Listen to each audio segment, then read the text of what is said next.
En el nombre del Padre, del Hijo y del Espíritu Santo. Amén.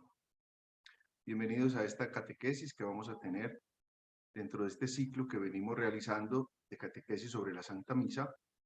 Hoy tendremos la última en relación a la misa y la vida, el compromiso que se genera a partir de la celebración de la Santa Misa y nuestra participación en ella. Comencemos por invocar al Espíritu Santo sobre nosotros para que haga de esta catequesis un momento de crecimiento personal y espiritual que nos permita vivir de una mejor manera la celebración de la Santa Misa. Ven, Espíritu Divino, manda tu luz desde el cielo.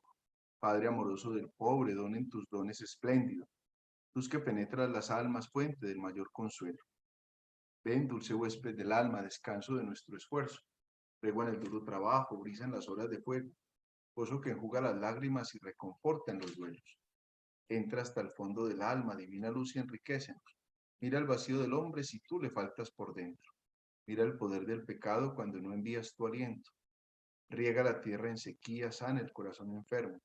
Lava las manchas, infunde calor de vida en el hielo. Toma el espíritu indómito, guía al que tuerce el sendero. Reparte tus 7 dones según la fe de tus siervos.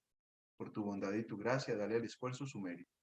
Salva al que busca salvarse y danos tu gozo eterno. Amén. Vamos a dividir entonces esta catequesis en 5 momentos.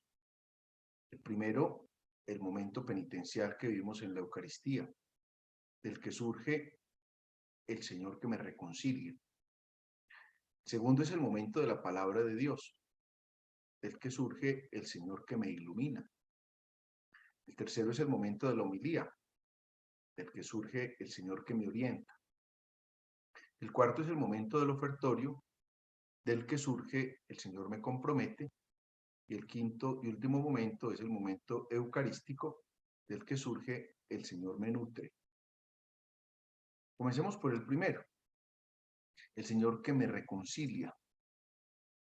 Recuerden ustedes que la Eucaristía comienza con un reconocimiento de mi condición de pecador. Una vez que nos reunimos en el nombre de la Trinidad y el sacerdote nos saluda con la paz de Cristo, lo primero que decimos es, yo confieso. Reconocer que somos frágiles, reconocer que somos pecadores, reconocer que somos débiles, y al mismo tiempo le pedimos a la comunidad y también a la Virgen, a los ángeles y a los santos que intercedan por nosotros en nuestra condición de pecadores. Vemos entonces este primer momento a la luz de lo que la segunda carta a los Corintios en el capítulo 5, versículo 18 nos dice. Y dice San Pablo, y todo proviene de Dios, que nos reconcilió consigo por Cristo y nos confió el ministerio de la reconciliación. Lo debemos ver desde 3 ópticas. Me reconcilio con Dios, me reconcilio conmigo mismo y me reconcilio con los demás. En el primer momento encontramos una reconciliación con Dios a partir de el descubrir nuestra condición de pecadores. Cómo estamos invitados todos nosotros a buscar esa permanente unión con Dios. La tarea de Cristo es ante todo una tarea redentora. Cristo que nos perdona, Cristo que con la muerte y la resurrección vence definitivamente la muerte y nos abre las puertas del paraíso. Eso lo confesamos en la profesión de fe. Es la acción salvífica de Cristo que permanentemente está ahí, transformando, sanando, renovando, reconfortándonos. Volvemos todos nosotros, pecadores, nuestra mirada al Señor para pedirle que nos reconcilie.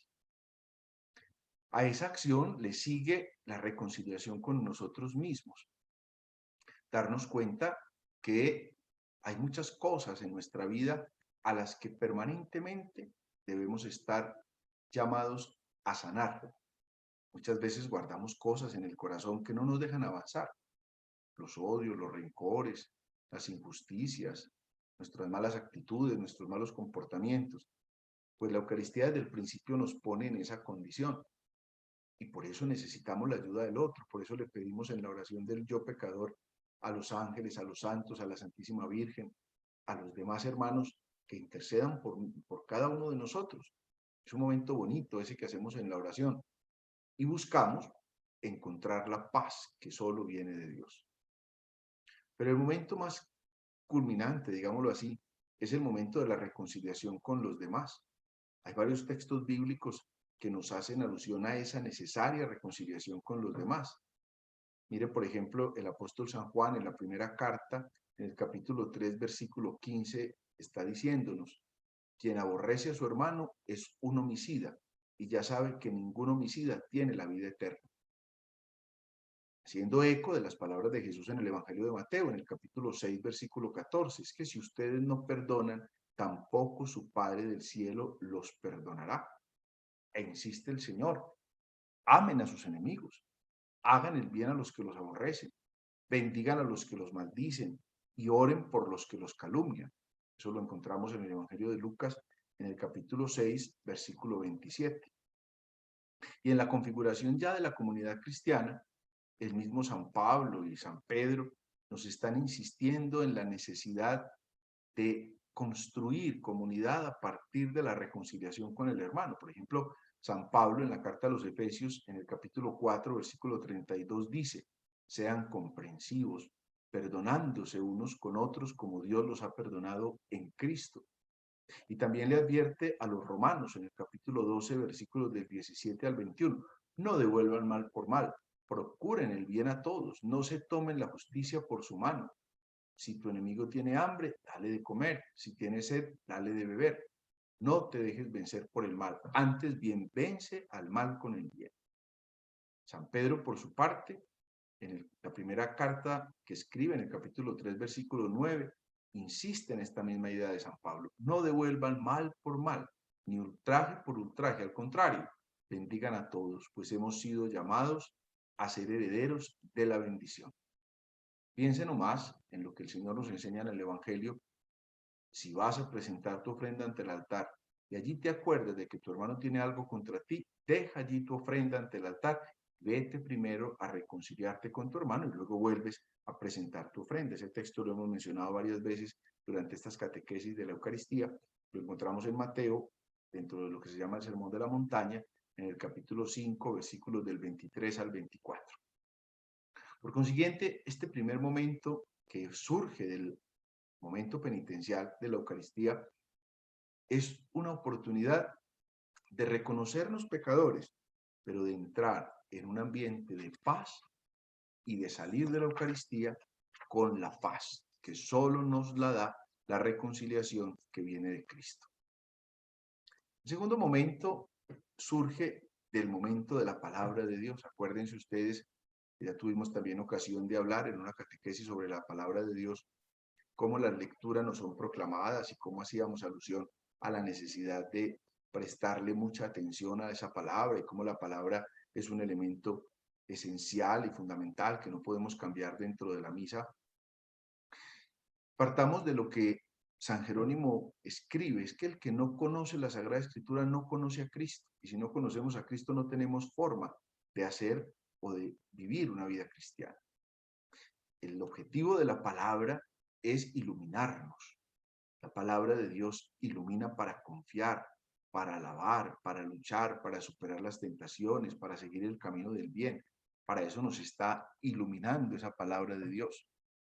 Ya en la Sagrada Escritura, en el Antiguo Testamento, en el libro de Josué, en el capítulo 1, versículo 5, una vez que Moisés entrega, digámoslo así, el mando a Josué, Dios le dice a Josué: yo nunca te dejaré ni te abandonaré.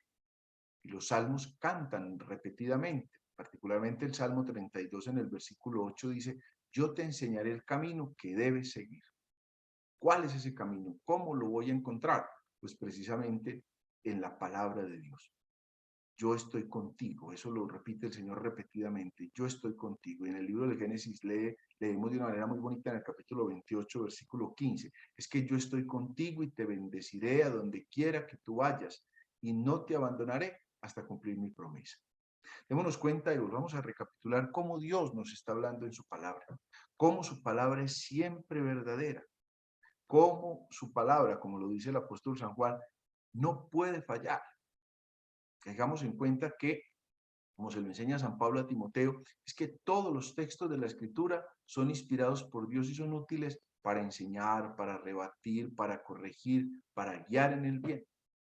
Porque la palabra de Dios es verdadera. Como va a decir el libro de los Proverbios en el capítulo 30, versículo 5, es que la palabra de Dios es un escudo para quien se refugia en ella. La fuente de la sabiduría la encontramos precisamente en la palabra de Dios. Y ahí que los salmos cantan cosas muy bonitas sobre la palabra. Por ejemplo, el Salmo 119 dice, tu palabra, Señor, es lámpara para mis pasos, es luz en mi sendero. O sea, como la palabra me está iluminando en mi caminar. El Salmo 119 dice, es que tu palabra es la que me da vida. Y más adelante dice, tu palabra, Señor, es para siempre más estable que los cielos. Y dice además, y yo escondí tus palabras en mi pecho para no pecar contra ti. En una palabra, es la palabra de Dios la que va guiando, la que va iluminando. Y por eso lo tenemos que pedir.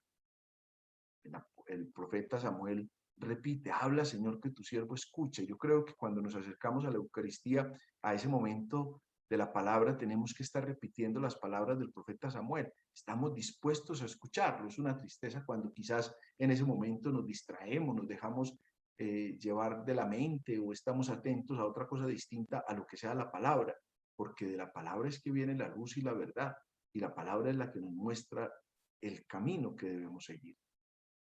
El profeta Isaías en el capítulo 55, versículos 10 al 11 dice, la palabra que sale de mi boca no volverá a mi vacía hasta que haya cumplido su misión.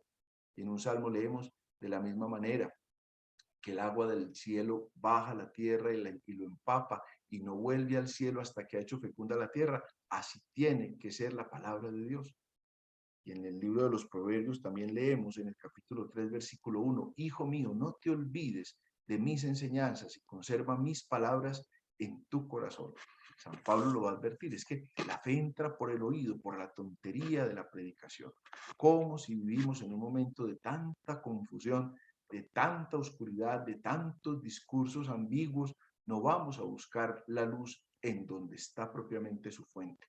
Cristo mismo. Recuerden ustedes que en una de las autopresentaciones que Jesús hace en el Evangelio de Juan, es que él dice, yo soy la luz la que ilumina. Y por eso este momento es un momento importante y cada que yo voy a la Eucaristía, sea en la semana y particularmente en las misas de domingo, de solemnidades, tengo que estar abierto a ver qué es lo que el Señor me quiere decir, asumiendo que esa palabra es para mi vida, que esa palabra se actualiza permanentemente en mi vida, en lo que yo tengo que caminar, en lo que yo tengo que descubrir en el momento que estoy viviendo. Viene un tercer momento y es el momento de la homilía, que es aquella reflexión que el sacerdote hace después de la lectura de Dios. San Pablo en la segunda carta a los Corintios en el capítulo 4 versículo 5 advierte, no nos predicamos a nosotros mismos, sino a Cristo Jesús como Señor y a nosotros como siervos vuestros por Jesucristo. De ahí que la homilía se fundamenta en la convicción de que Dios quiere llegar a cada uno de nosotros a través de esa persona que está predicando. ¿Qué es lo que ese predicador quiere poner en mi corazón? ¿Qué es lo que el Señor hace decir al predicador? Ahí hay un momento de gracia muy especial. Yo les confieso, muchas veces en la predicación vienen unas ideas que uno ni las había reflexionado, que cuando uno está preparando la homilía, pues saca una serie de ideas, pero otro cantar es cuando se está propiamente en la homilía y aparecen unas ideas y unos elementos que en mi concepto son revelados por el Espíritu para tocar el corazón de alguien. Solo Dios sabe a quién está llegando esa palabra. Una cosa que a mí no me está diciendo nada, puede que al vecino que está sentado al lado mío le esté cambiando la vida. Entonces es un momento importante. Démonos cuenta que la homilía es como la piedra de toque para evaluar la cercanía y la capacidad del encuentro que tenemos con Dios por medio del sacerdote que nos está predicando. Debe ser ante todo una experiencia de compartir la fe. Está compartiendo el sacerdote con nosotros. Si alguna cosa tiene que ser el sacerdote es precisamente compartir su experiencia de Dios. De ahí que, como les escribí ahí, la homilía es un retomar ese diálogo que ya está entablado entre el Señor y su pueblo, porque es un diálogo que se actualiza, es un diálogo que se actualiza precisamente a la luz de la palabra de Dios y sirve para orientar a la asamblea y al que está predicando a una comunión con Cristo en la Eucaristía, comunión que lleve a la transformación de la vida. La predicación cristiana se encuentra entonces en el centro de la cultura del pueblo que está escuchando esa palabra para que pueda beber. De ahí que la homilía no pretende ser una clase de teología, ni pretende ser una clase de Biblia, ni pretende ser un descreste del que está hablando como si fuera el gran orador del momento o el gran influenciador, como se usa hoy día a partir de las redes sociales. Busca es generar ese diálogo, el Señor que se actualiza en ese momento particular para dialogar con su pueblo, a partir de las realidades que se presentan, a partir de los ejemplos que se ponen, para tocar los corazones del que está en silencio y se está dejando tocar. ¿Qué me quiere decir el Señor aquí? Por eso no es un momento para hablar bobadas, ni para traer ejemplos superficiales, ni mucho menos chistes de mal sentido, de mal gusto, que no van a llegar a ninguna parte, porque es ante todo un momento del culto, la homilía es un momento del culto, y que busca llevar a esa asamblea, empezando por el que está predicando, llevarla a la santificación y a la glorificación de Dios nuestro Señor. De ahí que la homilía tiene un significado sacramental muy bonito porque Cristo está presente, Cristo está hablando. No es el predicador el que se predica. Cuando el predicador se convierte en predicado, nos perdemos. Cuando yo lo que estoy siguiendo es a un showman, a un hombre estrella, entonces dejé de seguir a Cristo. Tenemos que estar siempre muy atentos a eso. Una cosa es que nos atraiga la predicación de un sacerdote, que nos guste el modo como el sacerdote nos explica en la homilía, en las lecturas, pero sin perder de vista que el centro de nuestra fe está en la predicación y no puede estar en el predicador. Cualquier predicador fácilmente nos puede defraudar, porque el predicador no deja de ser una persona humana, también pecadora y frágil, que puede dejar de estar vigilando su vocación, que puede estar cuidando su entrega al Señor y fácilmente puede claudicar. Pero es el mensaje del Señor lo que tiene que tocar y por eso es el mensaje el que me orienta, el que me va mostrando a la luz de la palabra de Dios por dónde es que yo tengo que caminar, hacia dónde es que yo tengo que dirigir mi vida. Por eso la homilía tiene la función de ayudar al pueblo de Dios a ver cómo el misterio pascual no solo da forma a lo que creemos, sino que nos hace también capaces de actuar a la luz de las realidades en las que creemos. Cuarto elemento es la Eucaristía que me compromete y de qué modo encontramos eso, de modo especial en el momento del ofertorio, del que ya también tuvimos ocasión de hablar cuando compartíamos cómo en las especies del pan y del vino que se ofrece el trabajo del hombre, se ofrece el cansancio, el agobio, todo lo que el ser humano experimenta. Démonos cuenta que el cuerpo de Cristo en la Eucaristía se identifica con el cuerpo necesitado de nuestro hermano. Por eso es el momento en el que, por ejemplo, se recoge la ofrenda, en el que se vincula a la humanidad que sufre y que se agobia.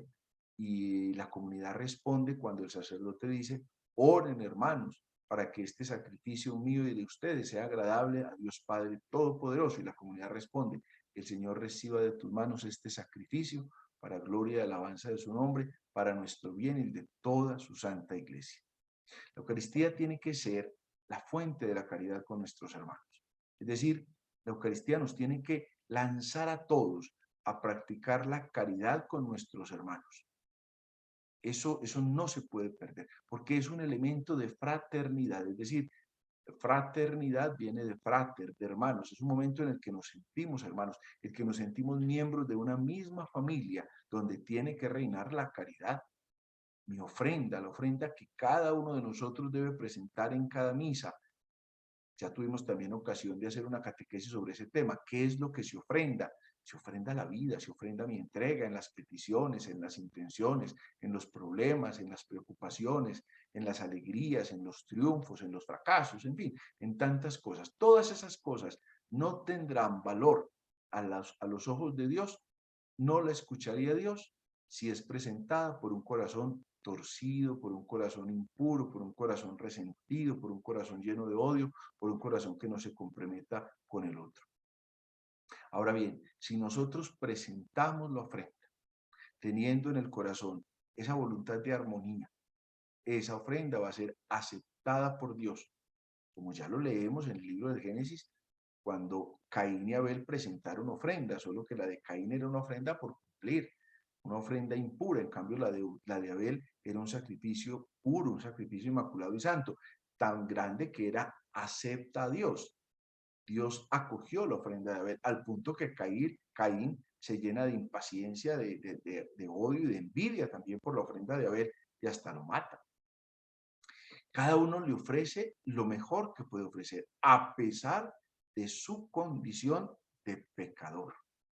Es que le ofrendamos a Dios nuestra propia vida. Y la podemos ofrendar cuando sentimos en el corazón la caridad. Experimentamos en nosotros mismos la misericordia. Cuando el Señor incluso nos está hablando del juicio final de la historia, acuérdense que nos pone una parábola de aquellos que están las ovejas y los carneros. A las ovejas las pone a la derecha, a los otros, los cabritos, y a los otros al lado izquierdo. A los de la derecha les dice, vengan, benditos de mi Padre, porque tuve hambre y me dieron de comer, porque tuve sed, me dieron de beber, etc. Y los justos le van a preguntar, ¿y cuándo hicimos eso, Señor? Y el Señor les responderá, cuando lo hicieron con uno de estos mis pequeños, conmigo lo hicieron. Por el contrario, los que ponen a su izquierda les va a decir, apártense de mí, malditos, porque tuve hambre y no me dieron de comer, tuve sed y no me dieron de beber, etc. Y los otros le van a decir, ¿y cuándo no hicimos eso? Y el Señor les responde, cada vez que lo negaron o no lo hicieron con uno de estos mis pequeños, conmigo lo hicieron. Démonos cuenta, como lo tuvimos ocasión de reflexionar, que este es un momento de toda la iglesia. Es un momento del compromiso de toda la iglesia, del compromiso de todos los cristianos con la misión que tiene la iglesia.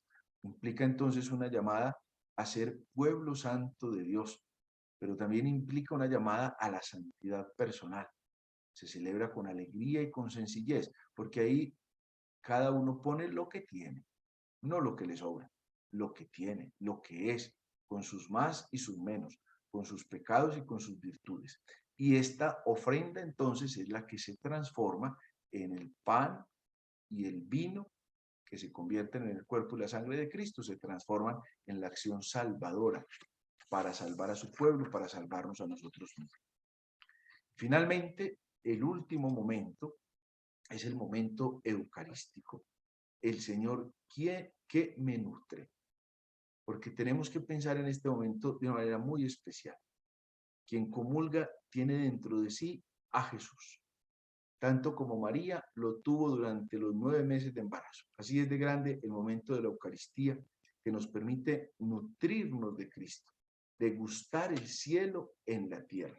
Va a decir San Buenaventura, oh sagrado banquete del cual uno se alimenta de Cristo.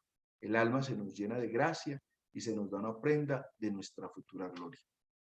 En el sacramento de la Eucaristía, los cristianos encontramos la fuente de la verdadera vida, porque es el encuentro con Cristo.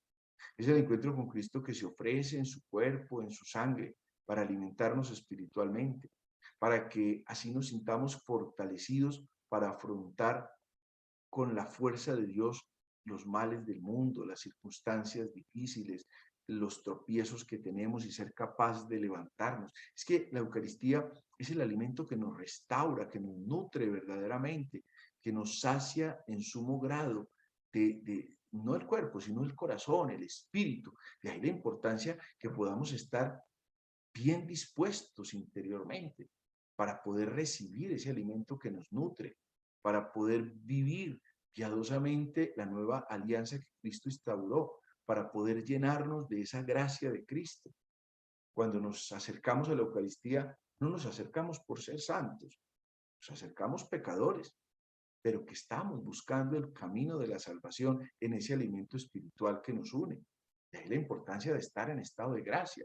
A veces puede que nosotros seamos como muy leseferistas, como que nos da lo mismo. ¿Qué importa si yo estoy o no estoy en gracia? Lo importante es cómo yo me siento. ¿Qué importa si una cosa es o no pecado? ¿Qué importa que la iglesia enseñe esto o aquello? Si yo quiero comulgar, yo comulgo. Eso es como que viene siendo lo mismo. Y no, tiene que haber una disposición. Piense usted, si Dios mismo preparó a su madre, haciéndola inmaculada para él nacer, ¿cómo no vamos a prepararnos nosotros para recibir la Eucaristía? Ahí es donde tenemos que estar dándonos cuenta que no basta con comer por comer. Piense, por ejemplo, hoy día que es tan usual ir donde el nutricionista, cómo el problema no es comer por llenarnos, cómo lo que comemos nos está nutriendo, nos tiene que servir realmente como un alimento nutritivo para nuestro organismo. Y si eso lo pensamos en el alimento físico, material, ¿cómo no vamos a pensar en el alimento espiritual? Sobre todo cuando vienen a nuestra mente estas palabras de Cristo: tomen, esto es mi cuerpo. Y cuando dice, beban, esta es mi sangre, es que es la sangre derramada por todos ustedes. Es la importancia de estar de la mejor manera dispuestos espiritualmente en el sacramento de la confesión, tratando de vivir una vida espiritual digna, conforme al querer de Dios, cumpliendo con nuestras obligaciones, tratando de hacer las cosas como se debe. La Eucaristía actualiza siempre la alianza y da fuerza en medio de las debilidades. Por eso la Eucaristía no es un premio para los buenos. Papa Francisco alguna vez en una homilía lo dijo. Es que no es un premio para los buenos, sino que es fuerza para los débiles, para los pecadores, porque es el perdón. Pero debemos estar nosotros dispuestos para recibir en nosotros ese momento tan grande. Piense cada uno desde el día que hizo su primera comunión, ¿cuántas comuniones ha recibido? ¿Cómo no ha logrado configurarse con Cristo? Palabras de un autor que se llama Teilhard de Chardin, dice, es que es una eucaristización, es una palabra inventada por él, pero es una eucaristización de nuestra realidad. Yo que me vuelvo un hombre o una mujer eucarístico, gracias a ese alimento que estoy recibiendo. De ahí que tenemos que pensar en todos los beneficios que tiene el alimentarnos frecuentemente con la Eucaristía, beneficios del cuerpo y del alma. Nosotros vamos comiendo un alimento espiritual que va a nutrir nuestra alma. Necesitamos entonces alimentarnos con frecuencia de esa Eucaristía y por eso estar bien dispuestos. Y ahora les decía que el primer momento es un momento de reconciliación.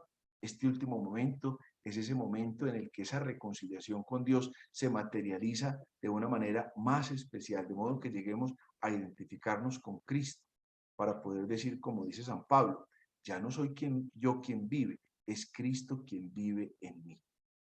Como pueden ver, mis queridos amigos, la Eucaristía es un momento que lo recoge todo. Y cuando el sacerdote nos dice esas últimas, el sacerdote o el diácono nos dice esas últimas palabras, pueden ir en paz, nos está diciendo, vayan pues, hagan vida lo que ustedes aquí han experimentado. Por eso me resulta muy fuerte esta frase de San Alberto Hurtado, que lo pudieron ver en algunas fotografías de las diapositivas que les he presentado. San Alberto Hurtado es un santo chileno, él era jesuita, vivió más o menos por allá en los primeros 50 años del siglo pasado. Él tiene muchas frases muy significativas y esta me parece que nos puede servir como cierre de estas catequesis que hemos dado sobre la Eucaristía, porque dice San Alberto Hurtado, la misa es mi vida y mi vida es una misa prolongada.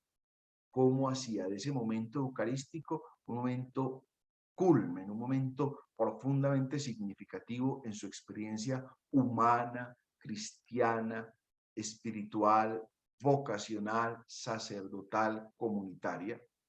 Pero luego de la Eucaristía, cómo su vida era esa misa prolongada, donde estaba pensando en estas 5 cosas que les pude decir en el momento del Señor que me reconcilia, en el momento del Señor que con su palabra me ilumina, el momento del ofertorio, como el pan y el vino me compromete con el otro, con el hermano, como antes de cómo el momento de la homilía me orienta en mi vida, cómo el momento del ofertorio me compromete en la caridad y cómo el momento eucarístico me nutre espiritualmente hablando. Es una oportunidad entonces para nosotros vivir a profundidad la Eucaristía, darnos cuenta que la Eucaristía es quizás el tesoro más grande que nosotros tenemos en la iglesia. No lo podemos cambiar, no hay nada que lo cambie. No es con el rezo de un rosario, o con el rezo de un Via Crucis, o con el rezo de una novena, o con una meditación que yo hago de cualquier padre que encontré por internet, es suficiente, ¿no?